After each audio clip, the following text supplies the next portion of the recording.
Meus caros, sejam todos muito bem-vindos a mais um vídeo. E hoje iniciamos aqui a primeira aula de inglês. E com a primeira aula, que melhor autor do que William Shakespeare? Hoje nós vamos estudar um trechinho final de um famosíssimo poema de William Shakespeare, o soneto 18, precisamente. É um soneto muito bonito que fala sobre um ente querido e sobre como a poesia o trará a eternidade, de certa forma. Não trará a eternidade, mas o eternizará. E, bom, é um poema muito bonito. Shakespeare começa numa espécie de louvor lírico à pessoa amada, que se foi, ao ente amado que se foi. Nada é muito definido com respeito a quem seja ou o que seja, não necessariamente também uma pessoa. Mas começa esse louvor lírico mesmo no início, bem bonito. E quando chega perto do final, ele de fato dedica as linhas, dedica a poesia a essa pessoa. E nós vamos ler aqui os 3 últimos versos. Eu acredito que tenham mais alguns versos para o final, mas são versos bem próximos do final mesmo.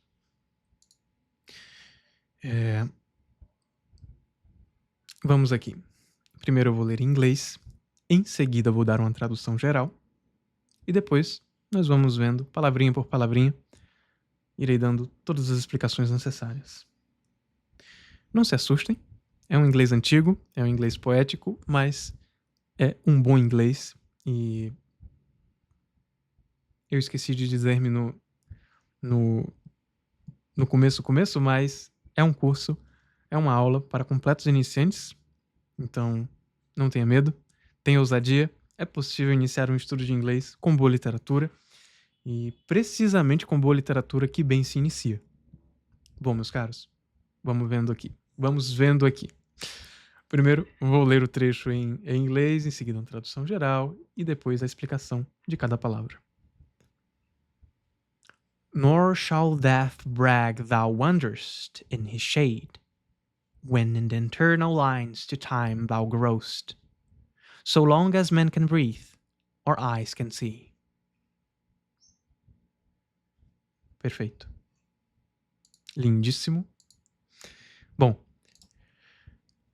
o poema inicia-se com um louvor ao ente amado que se foi e termina eternizando em linhas com essa dedicatória belíssima que vamos ver agora. Nor shall death brag thou wanderest in his shade. Esse nor significa nem a morte se gabará. Brag, gabar, se vangloriar-se. O shall é um verbo auxiliar que denota futuro, a ideia de futuro. Ao brag, ou seja, nem a morte se vangloriará de te ter. Brag thou wanderest, de te ter a caminhar, de que tu caminhes. Esse thou é uma forma antiga do tu em inglês, hoje não usado mais, hoje a gente usa simplesmente o you, mas esse thou era como se escrevia antigamente, bem parecido com o nosso tu. Death brag thou wanderest, ou seja, a morte não se vangloriará de que tu vagueis, wanderest, wander, to wander significa vagar, passear, perdidamente. Essa terminaçãozinha é de uma conjugação antiga em inglês, é justamente a conjugação da segunda pessoa do singular, esse thou aqui, esse st se remete a esse thou. Ou seja, a morte não se vangloriará de que tu andes, que tu vagueis, in his shade, na sua sombra. Em linguagem poética, a morte não irá se vangloriar de que tu andes por seu vale de sombras, ou seja, de que tu passeis pela morte mesmo, ou seja, a morte não poderá se vangloriar de te ter no esquecimento, por assim dizer, de te ter na morte mesmo. When in eternal lines to time thou growest, quando em linhas eternas contra o tempo tu cresces. seja, Shakespeare faz uma alusão às próprias linhas, ao próprio poema, quando nas linhas eternas, contra o tempo, when in eternal lines to time, thou growest. To grow é o verbo crescer em inglês.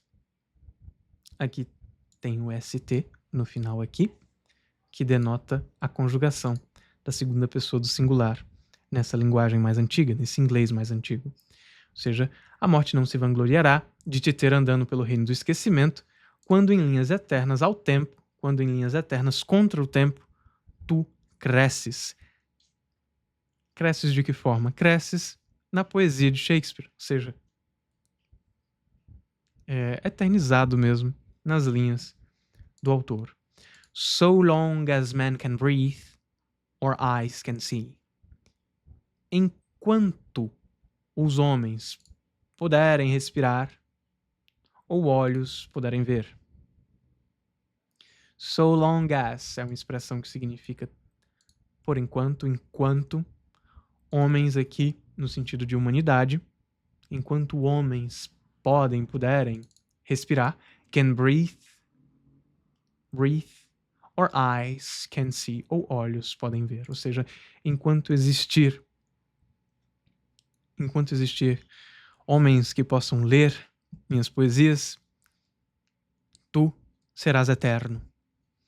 E cá estamos nós, apreciando a poesia de Shakespeare e, de certa forma, contribuindo para a perenidade deste grande autor e desta poesia em específico e do ente querido.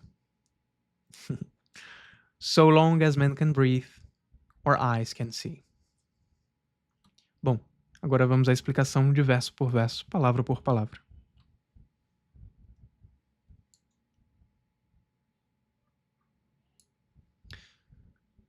Nor shall death brag, thou wanderest in his shade. Nor shall death. Esse nor é uma negação, significa não, nem, ou de forma alguma.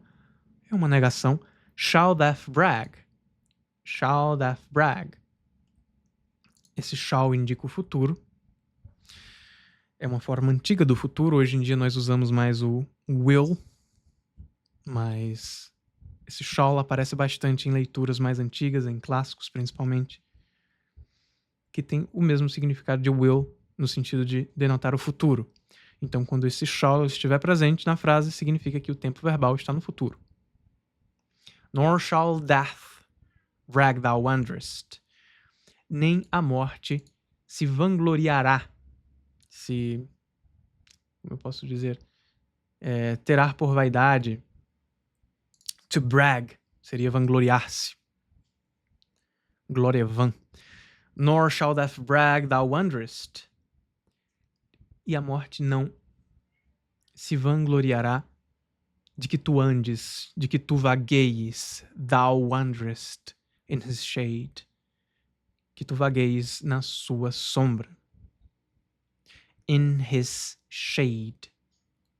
Bom, nor, nem não, traz a ideia de negação, como já vimos. Shall seria a forma que denota o futuro, traz uma ideia de futuro ao brag.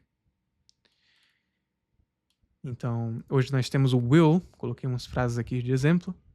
I will go home. Eu irei para casa. Eu irei para casa. Esse will denota futuro e transforma, de certa forma não, transforma mesmo a ideia do go aqui, que é o verbo ir. Então, I will go home. Eu irei para casa. Em um inglês mais antigo, ainda posso dizer hoje, mas não é mais comum. I shall go home. Eu irei para casa. Shall tem um teor mais forte, mais profético, por assim dizer. Death seria a morte. Death is part of life. Morte é parte da vida. Death is part of life. Aqui no poema ela está com letra maiúscula pelo fato de que é a personificação da morte mesma. Shakespeare a encara como personagem. E isso é muito comum em poesia. onde sentimentos são vistos como entes mesmo, como seres, não apenas sentimentos, como até mesmo conceitos abstratos. Existe uma personificação de diversos conceitos em poesia. Isso é muito bonito, isso é muito interessante. Traz uma imagem muito forte para a poesia. Então, morte com letra maiúscula pelo fato de que é uma personagem, em sentido figurado, em sentido poético. Brag, se gabar, vangloriar-se. I do not brag. I do not brag. Eu não me vanglorio.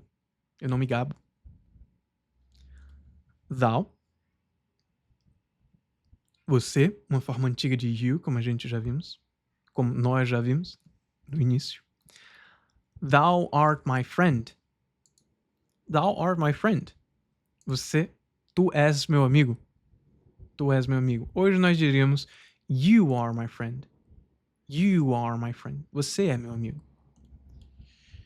Esse art é a forma do verbo to be conjugada na segunda pessoa do singular, relativa a esse thou. Hoje não seria arts, seria are, porque agora é relativo ao you. Bom, wanderest, andas, vagueia, vem do verbo to wander, andar sem rumo, com o finalzinho antigo da conjugação, esse ST. I wander in the city. I wander in the city. Eu caminho na cidade. Eu vagueio pela cidade.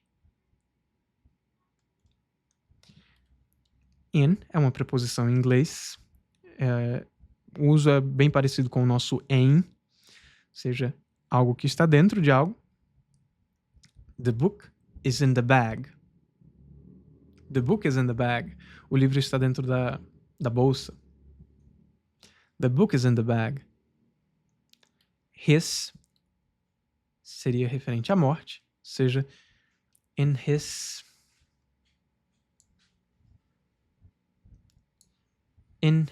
shade, ou seja, na sombra da morte. Nor shall death brag, thou wanderest in his shade. Na sombra de quem? Da morte. His significa dele, da morte, por assim dizer.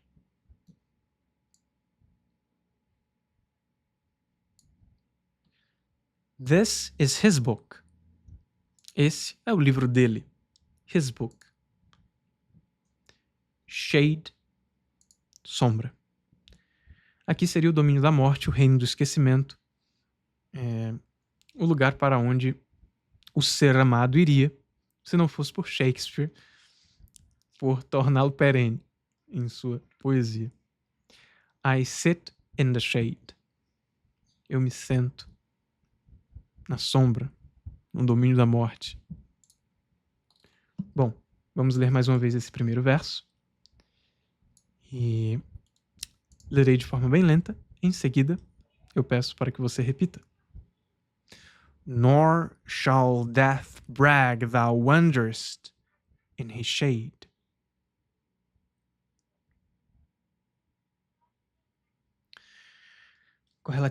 Com relação à pronúncia do inglês, o inglês tem uma pronúncia bem única. Cada palavra tem uma pronúncia basicamente única. Não tem como se apegar a manuais de fonética em inglês. Você até pode, mas é um trabalho muito maior do que simplesmente escutar e decorar a pronúncia de cada palavra. O inglês não é como o português, como o espanhol, como o italiano, que mais ou menos os sons se remetem às letras. Isso faz parte do processo histórico da construção do inglês, como o inglês se desenvolveu com o passar dos tempos.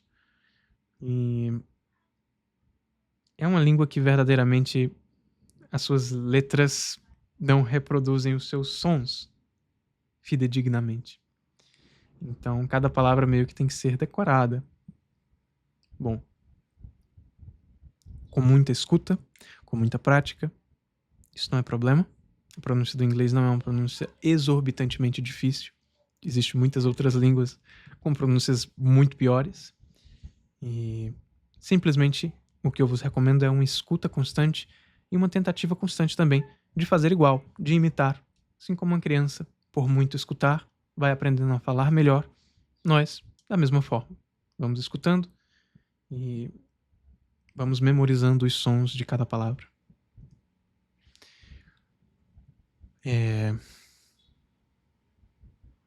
No inglês, na pronúncia americana, nós temos esse R que é constante. Esse R que se faz brag thou wonderst. Brag thou wonderst. Se percebe que a língua fica toda enrolada na pronúncia dessa frase. E isso é horrível no início. Era triste para mim pronunciar isso, esses R's com frequência do inglês na pronúncia americana. E é uma coisa que se habitua a enrolar a língua mesmo e a fazer esses R's. E bom, um outro sonzinho que eu posso apontar aqui é esse TH. Death, aquele som, como eu posso dizer, detestável, porque é alheio a muitos idiomas e é uma coisa muito singular do inglês. Deve existir outras línguas que possuam um som parecido, mas não é tão comum. Que é um sonzinho em que se deixa uma passagem de ar entre a língua e o iniciozinho do céu da boca ou os dentes superiores. Death. É esquisito. É um som quase mudo, mas ele faz uma diferença tremenda. Death. Thou wonderst. Death. Esse TH é bem frequente. Deixa-me ver o que eu mais posso dizer. Shall death brag thou wonderst. Bom, por esse verso ficamos por isso aqui mesmo. Nor shall death brag thou wonderst in his shade. Vamos agora para o próximo verso. When in eternal lines to time thou growest. Ou seja, a morte não pode se vangloriar de ter te levado ao esquecimento. Quando em linhas eternas, in eternal lines to time, linhas eternas contra o tempo, tu cresces. Thou growest. Esse é um verso lindíssimo. When in eternal lines to time, thou growest. Quando. When significa quando em inglês. I read when I am calm. Eu leio quando eu estou calmo. When in eternal lines to time thou growest. Quando em linhas eternas contra o tempo, tu cresces.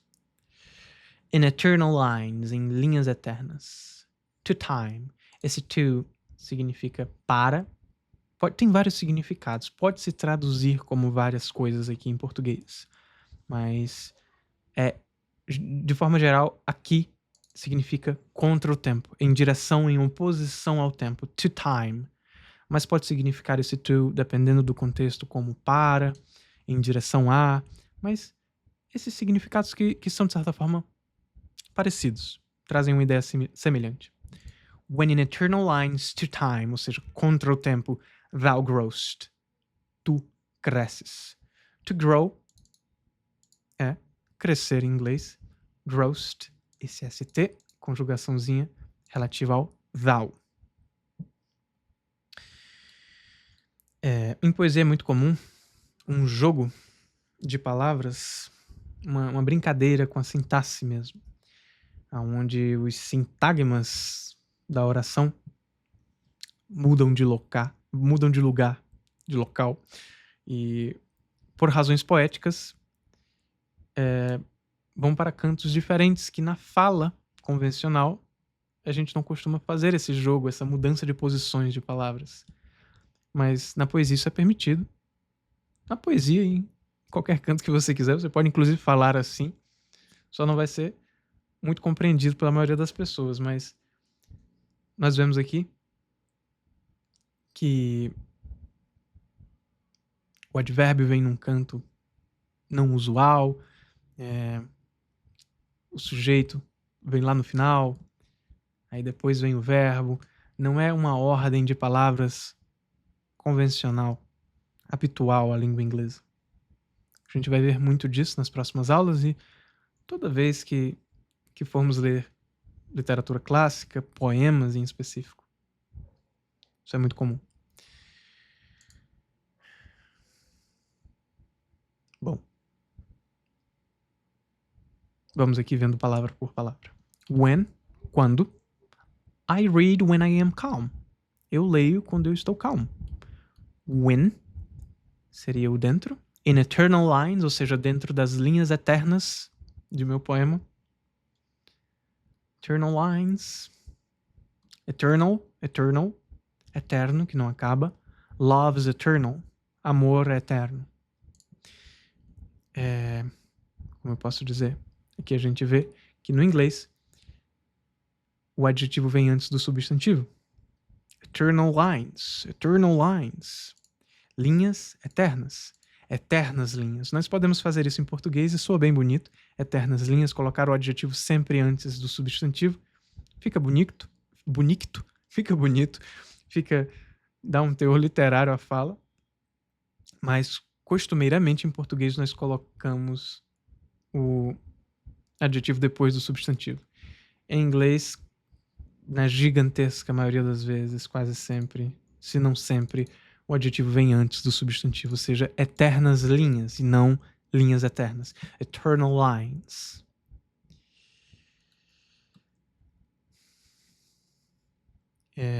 A gente vê uma semelhança. Eternal, eterno. O inglês é uma língua que possui muitas palavras que vieram do francês, que consequentemente vieram do latim. Ou seja, o inglês tem palavras que vieram diretamente do latim, palavras que vieram diretamente do francês. E a maioria das palavras francesas, a gigantesca e esmagadora maioria, são palavras que vieram do latim. Então, assim, o inglês tem uma influência do latim muito grande. Isso é uma maravilha para nós que falamos português, porque mais da metade, não mais da metade, seria mais ou menos, não me lembro bem das porcentagens com exatidão, mas sim, uns 40%, quase 50% das palavras em inglês vem ali do latim, tem uma forte influência francesa. E 40%, 50%, se não me engano. E isso é muito bom, porque muitas palavras nós já temos memorizadas, por assim dizer. Por exemplo, não tem como jamais você olhar para esse eternal e não saber que é eternas, certo? Eternal lines. E nós vemos isso com várias outras palavrinhas. Claro que existe também palavras de origem germânica. E essas palavras são completamente estranhas, são bem alienígenas, por assim dizer. Por exemplo, esse growth, o verbo to grow, crescer, não tem nenhuma semelhança com... Não soa nem minimamente latino esse termo. To grow, crescer. Nenhuma semelhança assim. Mas existem termos que possuem grande semelhança. Eternal seria um adjetivo que poderíamos dizer, sim. Muito provavelmente, claramente veio do latim.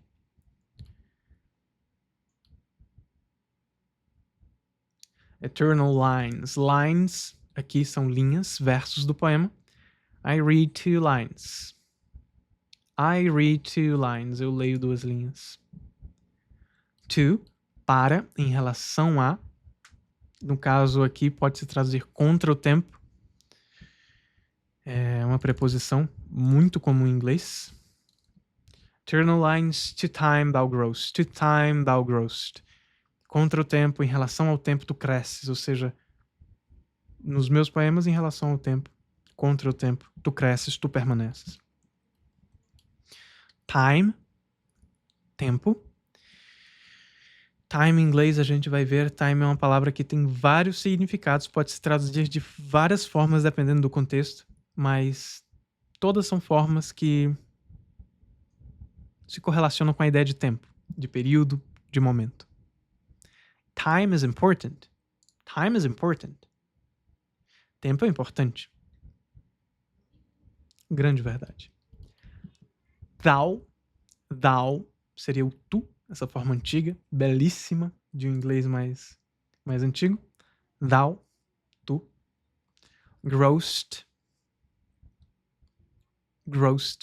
verbo to grow, mais o finalzinho antigo, terminação da conjugação.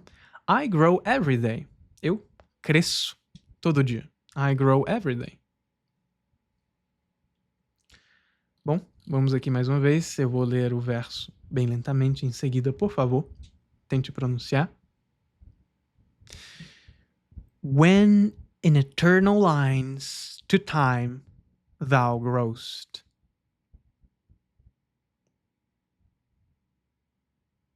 Perfeito. Vamos passar aqui para o último verso. So long as man can breathe, or eyes can see. So long as, enquanto. Por todo o período. So long as. É uma expressão que deve ser encarada assim, como um todo, como uma palavra só, uma expressão enquanto. So long as. Mas é formado por essas três palavrinhas que, independentemente, significam so, é um tão assim. Long seria longo, comprido. As vem junto com a ideia de so. So long as. Esse as poderia se traduzir como um enquanto. Sozinho mesmo pode se traduzir como um enquanto. Ou ao mesmo tempo que. Só que aqui a gente não tenta traduzir palavrinha por palavrinha, não. A gente encara essa expressão como única, como uma coisa só. So long as man can breathe. So long as man can breathe. Enquanto homens, enquanto o gênero humano, não apenas homens, mas mulheres, o gênero humano, puder respirar. Can breathe. Can traz a ideia de poder, enquanto os homens, enquanto o gênero humano puder. Puder o quê? Respirar. Breathe. To breathe. Tem aqui esse TH, um sonzinho chatinho, pelo menos a princípio. Breathe. Breathe. Breathe. Or eyes can see. Ou olhos puderem ver. Enquanto a humanidade puder respirar, ou olhos puderem ver. Or eyes can see. See é o verbo to see, ver, enxergar. Esse or é o ou do inglês. So long as man can breathe, or eyes can see. Ou olhos puderem ver. Eyes, olhos.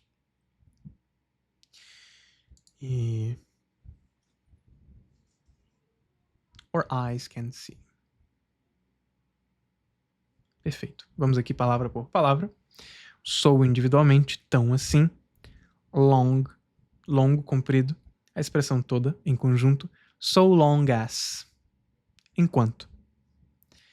I stay so long as I can. Eu permaneço. Eu fico aqui. So long as I can. Enquanto eu puder. So long as I can. Enquanto eu puder. Man, homens, pessoas, humanidade como um todo. Men learn languages. Men learn language. Men learn languages. Homens, a humanidade aprende línguas, idiomas, languages. Can, poder. Eu posso ler. I can read. I can read. Breathe, respirar. I breathe slowly. I breathe slowly. Eu respiro vagarosamente, devagar. I breathe slowly. Or, ou, tea or coffee, chá ou café. Eyes, olhos. My eyes see the page. Meus olhos veem a página. My eyes see the page. Can, poder. Novamente aqui. See, ver, ler, perceber. I see the text. I see the text. Eu vejo, eu leio o texto. Vamos novamente aqui. Pronunciarei de forma bem lenta e compassada. E lhe peço que em seguida você pronuncie, leia logo após de mim, depois de mim. So long as man can breathe, or eyes can see.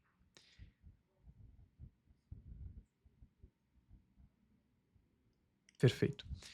Vou pronunciar mais uma vez, eu creio que eu fui rápido demais. So long as man can breathe, or eyes can see.